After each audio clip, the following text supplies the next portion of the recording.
Good morning, everybody. Welcome back. There's Salmon Scott selections here for Sunday, April 30th. For again today's play of the day. Quick recap what happened yesterday. We had a nice winner in baseball with the Rays money line at minus 131 on Bet Online. Wasn't easy early on as the Rays had no hits through 6 innings, but then the offense exploded as they scored 10 runs in the 7th inning and they won the game comfortably. So nice winner. Look for the winner here on Sunday. And for today's play of the day, going to pivot to hockey. Going to look at Game 7 between the Kraken and the Avalanche, taking place at around 9:30 p.m. Eastern Time. And for this game, I'm going to take the Kraken team total under 2.5 goals at minus 132 on FanDuel. Time recording of 1:30 a.m.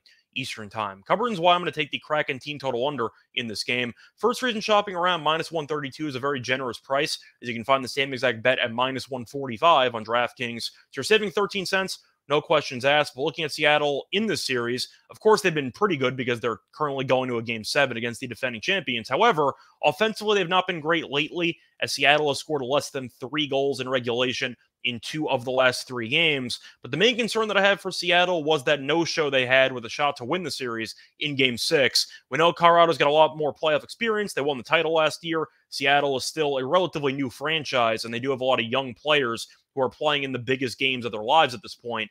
I'm a bit concerned because Seattle completely no-showed the home game with a shot to advance to the second round because Colorado buried them 4-1. And on top of that, Colorado outshot Seattle 39-23 in Game 6. And I'm a bit concerned that's going to happen again. We've seen Colorado in some of these big closeout games, whether it involved the Lightning in the Stanley Cup last year, where they gave up, I believe it was 2 shots on goal in the entire third period. It was something insane. But the point is the Avalanche have a certain gear defensively that they've shown over the last couple of years where most teams, if any, can break through. I don't think Seattle can. And we saw that on display in Game 6, where it seemed like Seattle never had the puck. Colorado just had possession the entire game. And I think you might see a similar story here, especially with Colorado being at home in a win-or-go-home game. But if you want to look at the overall trends to Game 7 unders, they've been very good. Now, this is for full game totals, but Game 7 unders have been historically profitable. I found an article written by the Action Network, which was a little bit dated. It's from 2021, but still, it says since 1996, the under has gone 41, 27, and 13 in 81 Game 7s. Now, there have been some Game 7s, obviously, in 2022, but looking through those briefly, it seemed like those were kind of a mix between overs and unders. So the trend still is around the same percentage if I had to guesstimate, but it's still profitable. The point is the trend from the article is about 60% towards the under, and it makes sense conceptually. In a Game 7, you don't want to make any mistakes. You tend to see a very precautious game plan from both teams, and I do think as a result, you will see both teams really kind of pack it in defensively, and you'll end up seeing some low-scoring games. I know we've seen some closeout games in the playoffs so far. Those were Game 6s, and most of them were low-scoring. You had Toronto winning 2-1 in overtime. The Islander game also went to 2-1 in favor of Carolina.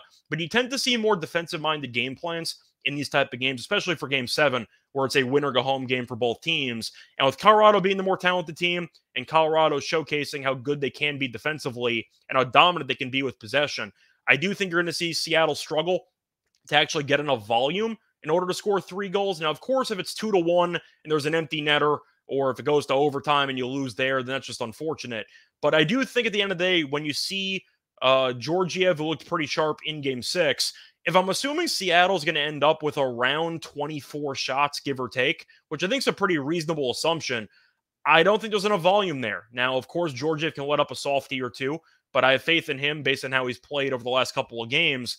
I think that with the lack of volume and with Colorado at home being this comfortable in high-pressure situations, I do kind of doubt Seattle's chances of scoring a bunch of goals in this game. And I think as a result, you should see Colorado probably win the game. But I see Seattle scoring at most 2 goals, maybe 1, maybe 0, but we'll see. I do think 2.5, those a bit high, especially at minus 132. But to look at the overall head-to-head trends, the under is a 9-1 in the last 10 meetings. So when these teams get together, you tend to see some low-scoring games, and I do think as a result, Colorado defensively will bring it, and I think that Seattle offensively will leave a lot to be desired. Split the day once again here for Sunday, April 30th is going to be on the Kraken team total under 2.5 goals at minus 132 on FanDuel. Bye, everyone.